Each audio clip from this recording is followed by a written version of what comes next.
Hello students, तो कैसे हैं आप सभी। आई होप आप बहुत अच्छे से होंगे और एग्ज़ाम्स की प्रिपरेशन में लगे होंगे। जैसा कि सीटेट का एग्ज़ाम जो है वो 6 सितंबर को है।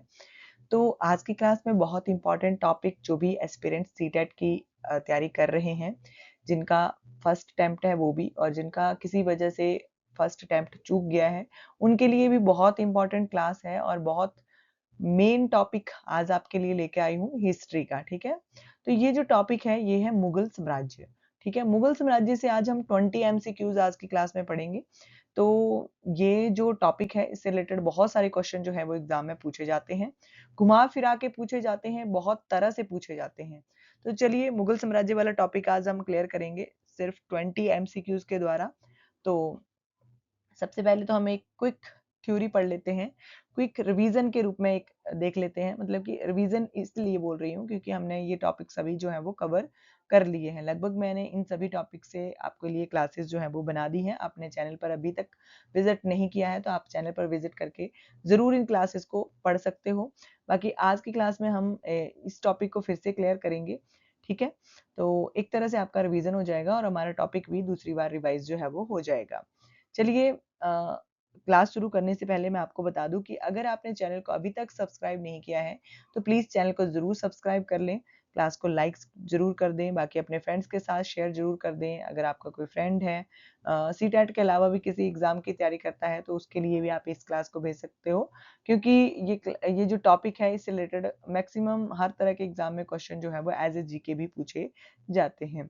बाकी कमेंट करके आप मुझे अपनी राय दे सकते हैं। अगर आपकी कोई क्वेरी है, आपका कोई सजेशन है या फिर आप फीडबैक कुछ भी देना चाहते हो तो प्लीज़ कमेंट करके मुझे ज़रूर बताएं। चलिए हम एक क्विक थ्योरी जो है मुगल साम्राज्य से रिलेटेड देख लेते हैं। तो मुगल साम्राज्य की जो स्थापना थी, मुगल साम्राज्य की जो स्थापना थी वो 1526 में जो बाबर थे उन्होंने इब्राहिम लोदी को पानीपत के प्रथम युद्ध में हराकर की थी। ठीक है, तो यहाँ से हमारे 2-3 क्वेश्चन जो है वो क्लियर हो जाते हैं कि जो इब्राहिम लोदी था वो लोदी वंश का अंतिम शासक था। ठीक है, और ये दिल्ली सल्तनत के ऊपर राज करने वाला अंतिम वंश था। ठीक है, लोदी वंश। ठीक है, तो इब्राहिम लोदी से हमारा कॉन्सेप्ट क्लियर हो गया। दूसरा हमारा क्वेश्चन बन जाता है कि मुगल साम्राज्य की स्थापना किसने की थी, तो बाबर ने की थी। तीसरा हमारा क्वेश्चन यहाँ इसी लाइन से बन जाता है कि पानीपत की पहली लड़ाई कब हुई थी, तो 1526 में हुई थी। चौथा हमारा क्वेश्चन ये बन जाता है कि पानीपत की पहली लड़ाई किसके और किसके बीच में हुई थी, तो बाबर और इब्राहिम लोदी के बीच में पानीपत की पहली लड़ाई 1526 ईस्वी में हुई थी। तो देख लीजिए एक ही लाइन से कितने क्वेश्चन हमारे जो है वो बन गए। अच्छा, मैं आपको हर क्लास में कहती हूँ कि प्लीज अपने पास एक नोटबुक और पेंसिल जरूर रखिए, ताकि आप जो भी मेन मेन चीज़ें मैं आपको बताती हूँ, बहुत इंपॉर्टेंट चीज़ें, उनको आप नोट करके रख लो ताकि आपके पास एक खुद का मटेरियल तैयार हो जाए लास्ट टाइम रिवीजन के लिए। चलिए नेक्स्ट देखते हैं। ठीक है, तो मैंने आपको बता दी कि एक ही लाइन से हमारे 4 से 5 क्वेश्चन जो है वो एग्जामिनर बना सकते हैं। ठीक है, और मैंने भी आपको बता दी कि किस कैसे-कैसे क्वेश्चन जो है इसी लाइन से बन सकते हैं। नेक्स्ट हमारा लाइन है कि महान शासक अकबर। अच्छा, मुगल साम्राज्य का जो महान शासक है, स्थापना किसने की? बाबर ने।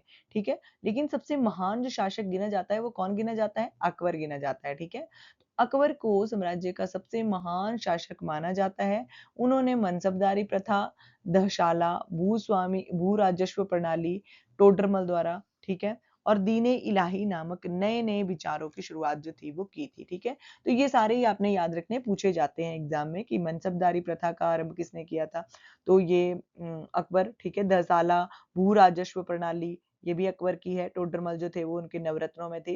ठीक है, दीन इलाही नामक जो नए-नए विचार थे वो इनके द्वारा शुरू किए गए थे। सुलह कुल भी एक था, उसमें भी जो अकबर ने ही इसको भी शुरू किया था। ठीक है, तो ये सभी प्रकार के आपने याद रखने हैं। बाकी जो अकबर हैं वो एकमात्र ऐसे मुगल शासक थे जो बिल्कुल अनपढ़ थे। ठीक है, एक क्वेश्चन एग्जाम में पूछा गया था कि बिल्कुल अनपढ़ मुगल साम्राज्य के शासक कौन थे, तो वो थे अकबर। ठीक है, नेक्स्ट आता है स्वर्णकाल।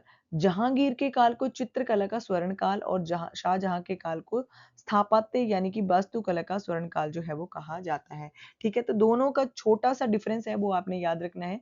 जहांगीर जो थे वो अकबर के पुत्र थे और शाहजहां जो थे वो जहांगीर के पुत्र थे। ठीक है, तो ये आपने याद रखना है। एज ए सीक्वेंस में अगर आपको बताऊं तो सबसे पहला शासक था बाबर, बाबर का पुत्र हुमायूं, हुमायूं के बाद आते हैं अकबर, अकबर के बाद आता है जहांगीर, जहांगीर के बाद शाहजहां, शाहजहां के बाद आता है औरंगजेब और औरंगजेब के बाद जो भी आते हैं वो लास्ट में अगर पूछे जाता है तो वो बहादुर शाह जफर द्वितीय जो है वो थे। ठीक है, तो ये आपने सीक्वेंस के रूप में याद कर लेना है इनका काल। और लेकिन जो जहांगीर का जो काल था जिस शासन में जिस टाइम में जो जहांगीर ने शासन किया है उसको चित्रकला का स्वर्ण काल कहा जाता है।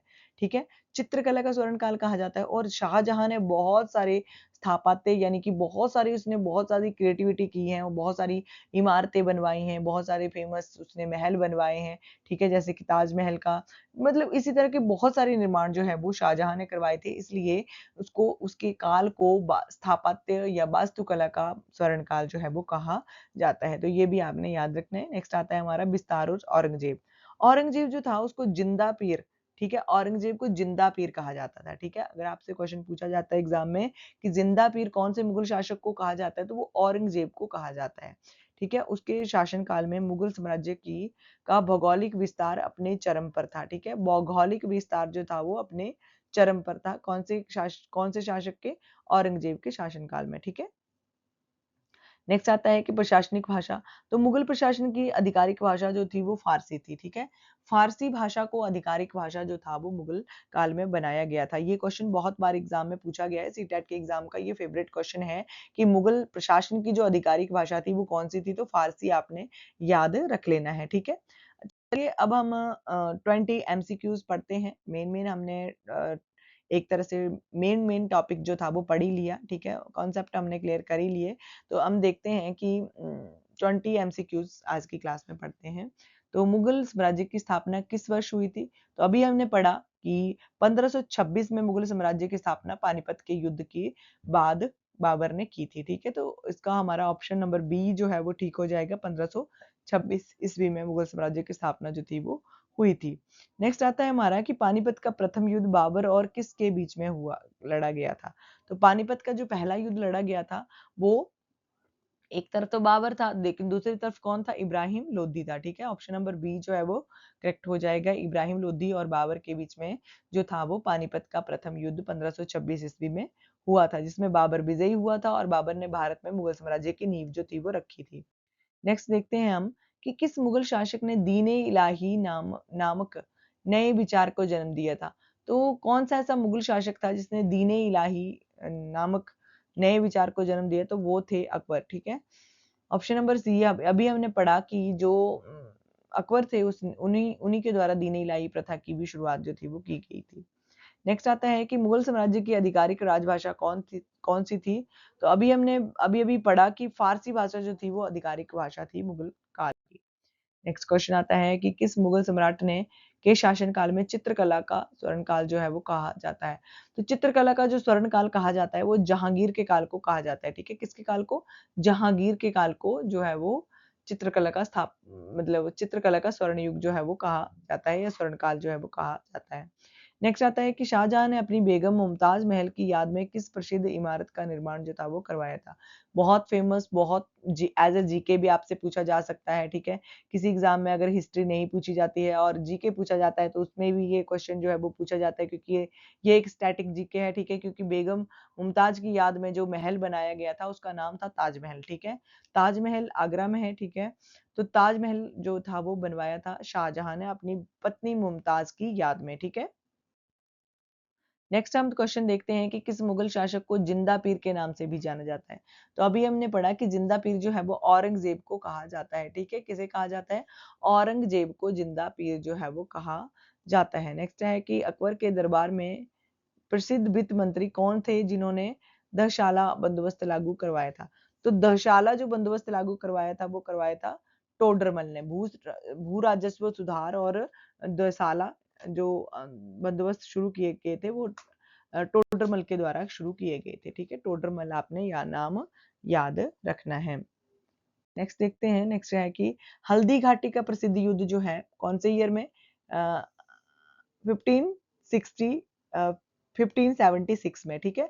हल्दी घाटी का जो प्रसिद्ध युद्ध है वो कौन से ईयर में लड़ा गया था, 1576 यानी कि 1576 ईस्वी में ये लड़ा गया था। अकबर के सेनापति मान सिंह और किसके बीच में लड़ा गया था, तो मान सिंह और ये दूसरी तरफ से थे महाराणा प्रताप, ठीक है। ए ऑप्शन जो है वो करेक्ट हो जाएगा, महाराणा प्रताप थे और दूसरी तरफ जो ये अकबर है उसके प्रसिद्ध सेनापति मान सिंह थे, ठीक है। तो ये आपने याद रखना है। बाकी हल्दी घाटी का युद्ध जो है वो 1576 में हुआ था। नेक्स्ट आता है कि क्वेश्चन हमारा कि चौसा का युद्ध जो 1539 में हुआ था, 1539 में हुआ था, ठीक है। उसमें शेरशाह सूरी और किस मुगल शासक के बीच में हुआ था। चौसा का युद्ध था वो हुमायूं और किसके बीच में, हुमायूं और शेरशाह सूरी के बीच में हुआ था, ठीक है। नेक्स्ट क्वेश्चन आता है कि खानवा का युद्ध 1527 ईस्वी में हुआ था, तो इसमें बाबर और किस राजपूत शासक के बीच में ये लड़ा गया था, तो राणा सांगा के बीच में ये लड़ा गया था। एक तरफ से महाराणा सांगा और दूसरी तरफ से बाबर, ठीक है। तो ये 1527 ईस्वी में ये युद्ध जो था वो लड़ा गया था। नेक्स्ट आता है क्वेश्चन हमारा कि पानीपत का द्वितीय युद्ध 1556 में अकबर और किसके बीच में लड़ा गया था, तो दूसरा जो युद्ध है वो एक तरफ तो अकबर थे, दूसरी तरफ से हेमू या हेमचंद्र जिनको कहा जाता है, वो दूसरी तरफ से युद्ध जो थे वो कर रहे थे। 1526 में जो है वो पानीपत का दूसरा युद्ध जो था वो हुआ था, ठीक है। नेक्स्ट आता है हमारा कि मुगल वास्तुकला यानी कि स्थापत्य कला का स्वर्ण काल किसके शासनकाल को कहा जाता है, तो किसके शासनकाल को कहा जाता है मुगल वास्तुकला का स्वर्ण काल, तो ये कहा जाता है शाहजहां के काल को, ठीक है। चित्रकला का स्वर्ण काल जो है वो जहांगीर के शासनकाल को कहा जाता है और जो वास्तुकला यानी कि स्थापत्य कला का स्वर्ण काल जो है वो अ, शाहजहां को कहा जाता है, ठीक है। नेक्स्ट आता है प्रशासनिक और सैन्य नियंत्रण के लिए मनसबदारी प्रथा की शुरुआत किसने की थी, तो मनसबदारी प्रथा की शुरुआत की थी अकबर ने, ठीक है। किसने की थी, अकबर ने मनसबदारी प्रथा की शुरुआत की थी। नेक्स्ट आता है हमारा कि न्याय की प्रसिद्ध जंजीर, ठीक है, बहुत इंपॉर्टेंट है, ये बहुत बार एग्जाम में पूछा गया है। न्याय की प्रसिद्ध जंजीर या सोने की जंजीर के लिए किस मुगल सम्राट को याद किया जाता है, तो सोने की जंजीर या फिर न्याय की प्रसिद्ध जंजीर के लिए याद किया जाता है जहांगीर को, ठीक है। जहांगीर को याद किया जाता है, ठीक है। नेक्स्ट आता है कि दिल्ली का प्रसिद्ध लाल किला अब और जामा मस्जिद का निर्माण किसने करवाया था, तो लाल किला और जामा मस्जिद दोनों का निर्माण जो था वो शाहजहां ने करवाया था, ठीक है। शाहजहां आपने याद रखना है, शाहजहां ने जो था वो निर्माण जो था वो करवाया था। नेक्स्ट क्वेश्चन आता है कि मुगल साम्राज्य की भौगोलिक सीमाएं किस शासक के शासनकाल में सबसे विस्तृत थी, तो कौन सा ऐसा मुगल साम्राज्य था, मतलब मुगल शासक था जिनके शासनकाल में मुगल साम्राज्य की भौगोलिक सीमाएं जो थी वो बहुत ज्यादा विस्तृत थी, तो वो औरंगजेब था, ठीक है। औरंगजेब के शासनकाल के दौरान जो था वो भौगोलिक सीमाएं मुगल साम्राज्य की बहुत ज्यादा विस्तृत हो चुकी थी, ठीक है। नेक्स्ट आता है कि हुमायूं को पराजित कर किस प्रकार किस शासक ने जो था वो दिल्ली पर सूर साम्राज्य की स्थापना जो थी वो की थी, तो शेरशाह सूरी ने की थी, ठीक है। हुमायूं को पराजित कर दिया युद्ध में और जो था वो उसने दिल्ली पर सूर साम्राज्य की स्थापना जो थी वो कर ली थी। नेक्स्ट आता है हमारा क्वेश्चन की प्रसिद्ध कृति आईने अकबरी और अकबरनामा की रचना किसने की थी, तो आईने अकबरी और अकबरनामा दोनों ही जो हैं वो अकबर के लिए रचनाएं हैं, तो इनकी दोनों की रचना जो है वो अबुल फजल ने की थी, ठीक है। किसने की थी, अबुल फजल ने दोनों की रचना की थी, आईने अकबरी और अकबरनामा, ठीक है। नेक्स्ट आता है हमारा अंतिम मुगल सम्राट कौन थे जिन्होंने 1857 की क्रांति के बाद रंगून निर्वासित जो था वो कर दिया गया था, तो अंतिम मुगल शासक जो थे वो कौन थे, वो थे बहादुर शाह जफर या द्वितीय, ठीक है। बहादुर शाह जफर द्वितीय जो थे वो एक ऐसे शासक थे जिन्होंने जो था वो जिनको जो था वो रंगून निर्वासित जो था वो कर दिया गया था, ठीक है।